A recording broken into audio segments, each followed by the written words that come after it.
Everyone, welcome back to my channel. तो again आज फिर से एक नए एग्जामिनेशन टॉपिक के साथ। तो जैसा कि आप लोग देख रहे हैं कि जो आज का हम लोग का पर्टिकुलर टॉपिक है वो रिफॉर्म्स ऑफ सिकंदर लोदी है, जो कि बहलोल लोदी का बेटा था। और ये जो पर्टिकुलर टॉपिक है वो बीबीएम के यू और बीबीयू के स्टूडेंट्स, जो कि सेकंड सेमेस्टर के स्टूडेंट्स हैं, जिनका जेनरिक या जनरल दोनों ही सब्जेक्ट्स हैं, उनके ऐसे टॉपिक्स हैं कि रिफॉर्म्स क्या करे थे उन लोगों ने लोधी डिनास्टी का।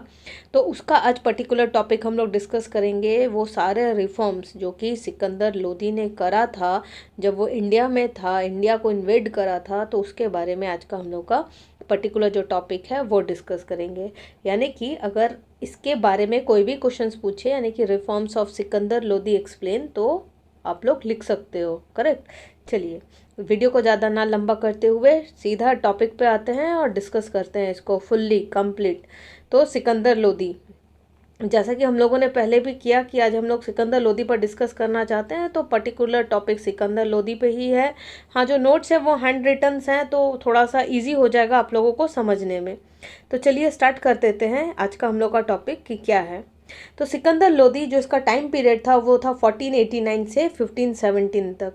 और जो इसका नाम था, यानी कि लोग इसको सिकंदर लोधी और निजाम खान दोनों नाम से ही फेमस थे। ये contemporary of Mohammad Begarha of Gujarat and Rana Sanga of Mewar, Sikandar Lodhi geared the kingdom of Delhi for the coming struggle for power with this states. जो सिकंदर लोधी थे वो कंटेम्प्ररी यानी कि समसामयिक काल किसके थे? महमूद बेगार और जो कि गुजरात से थे, और राणा सांगा जो कि मेवाड़ से थे उनके। सिकंदर लोधी गियर कर रहा था किंगडम ऑफ दिल्ली को, किसके लिए? स्ट्रगल के लिए तैयार कर रहा था। किसका हेल्प लेके? कि for the coming struggle for power with this states, in states के साथ। चलिए next, Sikandar was the most significant, यानी कि मुझे ऐसा लगता है कि जो आपका आंसर होना चाहिए उसको पहले आप थोड़ा सा इंट्रो से समझाओ, उसके बाद answer of the body, and next आप कंक्लूजन में जाओ, तो थोड़ा सा प्रेजेंटेबल लगता है। इसीलिए मैंने थोड़ा सा इंट्रोडक्शन यूज़ किया है सिकंदर लोधी के बारे में, क्योंकि आप जब अपने चेकियर को बताओगे कि वो सिकंदर लोधी एक्चुअली थे कौन, उसके बाद उसके रिफॉर्म्स में आओगे, तो I think it will be easier for him also कि वो समझ जाए कि बच्चे ने जो है वो क्वेश्चन को इंटरप्रेट कर लिया है और उस अकॉर्डिंग उसने आंसर भी लिखा है। तो थोड़ा सा इंट्रो है ये सिकंदर का। Sikandar was the most significant ruler, भाई बहुत मोस्ट सिग्निफिकेंट थे वो लोधी, पूरे डिनास्टी के लोधी में। He was quite brave and generous and owing to his military virtues he successfully curb the revolts and enhance the power and prestige of the saltanat. उसने बहुत कुछ करा था, उसने मिलिट्री करा था पूरा सक्सेसफुली, जितने भी रिवॉल्ट्स थे उनको कर्ब्ड करा था, एनहांस करा था पावर, प्रेस्टीज को बढ़ाया था दिल्ली सल्तनत का। Sikandar Lodhi had almost all the merits which made him the master of handsome personality and good character। Sikandar Lodhi में वो सारी चीज़ें थी जो उसको बनाती थी एक अच्छा मास्टर, साथ में अच्छा पर्सनालिटी, और उसका जो कैरेक्टर था वो भी बहुत अच्छा था। Beside being an efficient ruler, भाई एफिशिएंट रूलर तो वो थे he was fond N arts and literature, साथ में उनको आर्ट्स और लिटरेचर में, साहित्य में बड़ा ही रुचि था। ही लव्ड डिसिप्लिन मोस्ट, उनको डिसिप्लिन बहुत पसंद था। He was kind to everybody, सबसे काइंड इन नेचर के थे। And gave charity to the poor and the needy, और वो चैरिटी यानी कि दान वगैरह भी करते थे गरीबों को और ज़रूरतमंद लोगों को। Sikandar Lodhi was a brave warrior, बहुत ही अच्छा ब्रेव वॉरियर थे, एंड अ केपेबल जनरल भी थे। हिज एंटायर लाइफ, उनकी पूरी life given to suppressing the revolts, जो रिवॉल्ट्स को सप्रेस करता हुआ गया, and waging wars against his enemies, और एनिमीज के अगेंस्ट वॉर को फाइट करते हुए गया। He attained victories against Jaunpur, उनको विक्ट्री मिला, यानी कि ये उसका सक्सेसफुल जो था जर्नी उनके बारे में है कि वो कौन कौन से को कंकर करा या फिर इन्वेड करा। तो उन्होंने ही अटेंड विक्ट्रीज अगेंस्ट जौनपुर को करा, Bihar, Chanderi, Dholpur, Nagaur and other significant states को भी जो कि इंडिया में थे उनको कॉन्कर करा। He was planning to invade Malwa also, जो कि आई थिंक सौराष्ट्र के आसपास है। When he suffered from high fever, और फिर उनको हाई फीवर हो जाता है सिकंदर लोधी को, and in spite of best medical assistant, और bed in spite best medical assistant के एब्सेंस में ही ब्रीथ हिज लास्ट, उनका जो सांस था, अंतिम सांस, वो 21 नवंबर एनो डोमिनी 1517 को निकला, यानी कि इस दिन उनका देहांत हो गया। सिकंदर लोदी और Nizam Khan the second ruler of the Lodi dynasty के सेकंड मोस्ट पॉपुलर रूलर थे, यानी कि ऐसे तो वो डिनास्टी, लोदी डिनास्टी के बहुत पॉपुलर थे, लेकिन वो सेकंड रूलर थे और बहलोल लोदी के बेटे थे। तो उनके द्वारा एडमिनिस्ट्रेशन क्या क्या किया गया था, तो उस पर भी एक नज़र डालते हैं कि Sikandar Lodi was a doing officer as well as awesome administration, वो अच्छे डेयरिंग ऑफिसर तो थे ही, साथ में वो ऑसम एडमिनिस्ट्रेटर भी थे, यानी कि वो महाप्रबंधक के रूप में भी बहुत अच्छा काम करा। पहला, the records of different officers were completely checked and instance of theft were seriously punished, और वो बहुत सीरियसली ऑफिसर्स के सारे जो डिफरेंट रिकॉर्ड्स थे उस सबको चेक करते थे, और अगर कुछ भी प्रॉब्लमेटिक पाया जाता था तो जो भी मतलब जो भी उस क्राइम को करता उसको बिल्कुल स्ट्रिक्टली पनिश किया जाता। Strict I was kept on temporary governors for their proper working कराने के लिए बिल्कुल कीन आए था, बहुत स्ट्रिक्ट था, मतलब ऑब्जर्वेशन बहुत ज़्यादा था।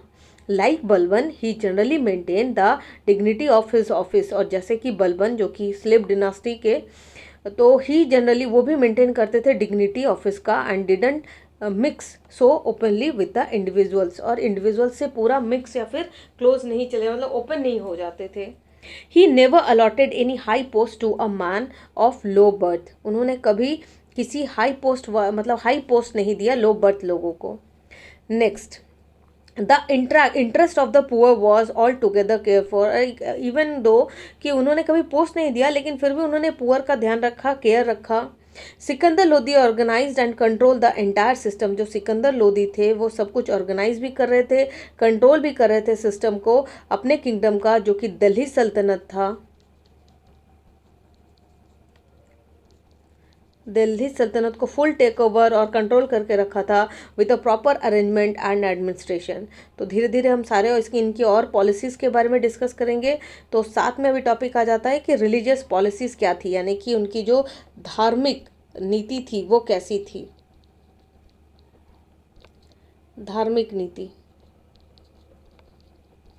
तो despite his being a decent supervisor तो बहुत अच्छे थे क्योंकि उन्होंने बहुत सारे स्पाइस वगैरह को लगा रखा था। Sikandar Lodi didn't believe in all religions, वो सारे रिलीजन्स में बिलीव नहीं करते थे, यानी कि वो सेक्युलर नहीं थे।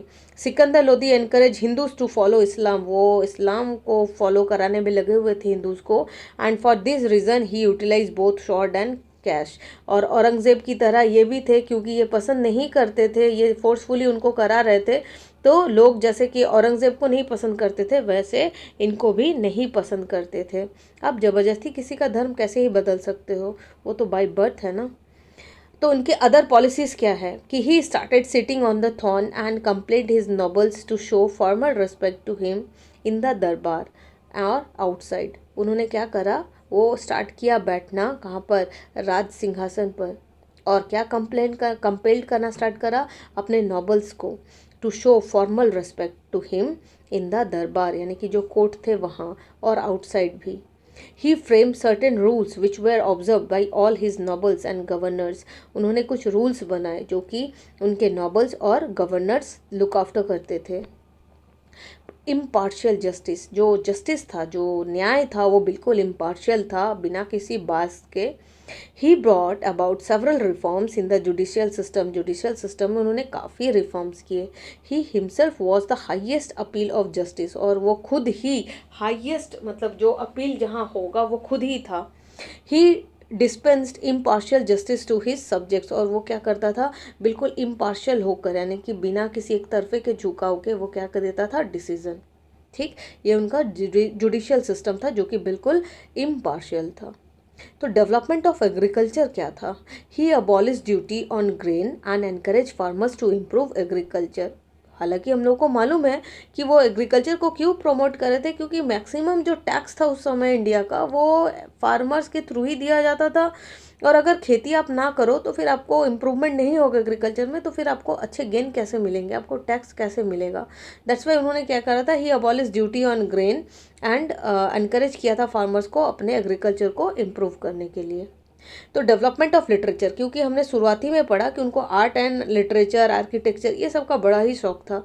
तो उन्होंने क्या डेवलपमेंट करा, भाई हम लोग भी जब हम लोगों के शौक होते हैं तो हम लोग उसको डेवलप करते हैं। तो इन्होंने कॉन्कर करा था। अब चूंकि उन्होंने कॉन्कर करा था इंडिया को, तो उनके कुछ आर्ट और लिटरेचर भी थे।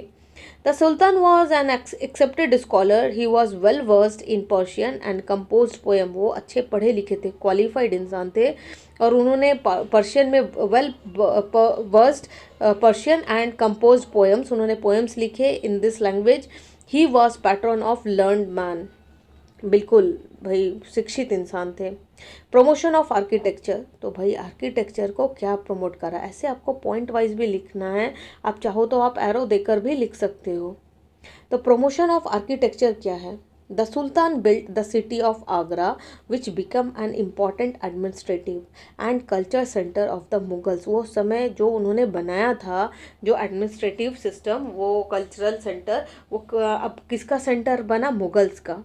ही बिल्ट मेनी मॉस्क, उन्होंने बहुत सारे मस्जिद बनाए, and also the tomb of his father Bahlol Lodi in Delhi, और उन्होंने टॉम भी बनाया, मकबरा, अपने पापा का बहलोल लोदी का, जो दिल्ली में है मकबरा। ठीक। रिफॉर्म्स इन इस्लाम, इस्लाम में रिफॉर्म्स क्या क्या, Sikandar try to check certain customs which he consider bad in Islam. उन्होंने कुछ जो सर्कमस्टांस थे या फिर जो रीति रिवाज थे उनको ऑब्जर्व करा, और उनको उनमें से इस्लाम में उनको कुछ अच्छा नहीं लगा, कुछ एक आध चीज़ें। He forbade to the visit Muslims women to the shrines of saints. He prohibited, उन्होंने माफ़ किया क्या करने के लिए, जो मुस्लिम्स औरतें थी उनको। साथ ही prohibited the procession of tazia at the festival of Muharram. Next, progress of trade, तो भाई प्रोग्रेस ऑफ ट्रेड क्या था, यानी कि व्यापार में उन्होंने क्या प्रोग्रेस करा था।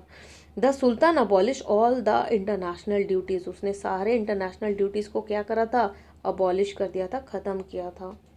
साथ में अब चूंकि वो खुद ही इतने एजुकेटेड थे तो उन्होंने एजुकेशन को बहुत प्रमोट करा, उन्होंने बहुत सारे एमिनेंट फिलोसफर भी मंगवाए। See, the sultan invited to eminent philosopher from outside India, outside India से मंगवाया, क्या करने के लिए, improve the system of education, education system को इम्प्रूव करने के लिए। In his empire he made mosque as centre of education, उन्होंने मॉस्क को यानी कि मस्जिदों को क्या बनाया, सेंटर ऑफ एजुकेशन, की भाई मस्जिदों को सेंटर मतलब जो शिक्षा का केंद्र बिंदु माना जाए। तो भाई इतना सब कुछ था, तो उनको प्रमोशन का भी बहुत शौक था भाई, म्यूज़िक का। The sultan took a great interest in music, he enjoyed shehnai very much, उनको सहनाई बड़ी पसंद थी, जो अक्सर शादियों वगैरह में हम लोग सुनते हैं। A reputed work on music titled Lahjat i Sikandar Shahi was prepared during his regime, और उनके शासनकाल में ये टाइटल बनाया गया था, रेपुटेटेड वर्क था। तो ये थे कुछ पॉइंट्स जो कि सिकंदर लोदी के बारे में थे, उनके रिफॉर्म्स के बारे में थे। पहले हम लोगों ने उनका इंट्रोडक्शन पढ़ा, फिर उन्होंने जो रिफॉर्म्स किए थे, जो एडमिनिस्ट्रेटिव सिस्टम इस्टेब्लिश किया था, और सब कुछ जो, क्योंकि वो बहुत ग्रेट वॉरियर्स थे, बहुत अच्छे थे, मतलब बिंगा उन्होंने जो इस्लाम थे उन्होंने, हाँ एक था जो कि औरंगज़ेब से उनका मिलता था कि वो तानाशाही टाइप के थे और पसंद करते थे कि इस्लाम ज़्यादा, और हिंदुओं को फोर्सफुली एक्सेप्ट कराते थे इस्लाम। इनके इंस्पाइट ऑफ दिस जो भी नेगेटिव्स हैं, लेकिन अगर उनको हटाया जाए तो बेसिकली वो एक अच्छे फाइटर भी थे, डिनास्टी मतलब लोदी डिनास्टी के। सिकंदर लोदी बहुत फेमस भी थे, वो मोस्ट सिग्निफिकेंट रूलर भी थे, मतलब उनका वेल एडमिनिस्ट्रेटिव सिस्टम भी था, क्वाइट ब्रेव भी थे, बहुत जनरस थे, काइंड थे, हमने देखा कि वो चैरिटी करते थे, एजुकेटेड थे, पोएम वगैरह लिखते थे, म्यूज़िक का शौक़ था, आर्किटेक्चर का अच्छा करवाया था। तो ओवरऑल मुझे लगता है कि ये जो वीडियो है वो हेल्पफुल होगा स्टूडेंट के लिए जो कि सेकंड सेमेस्टर हैं, जिनका general again I am repeat इतिहास का है। तो आई थिंक ये वीडियो उनके लिए हेल्पफुल रहेगा। Thank you.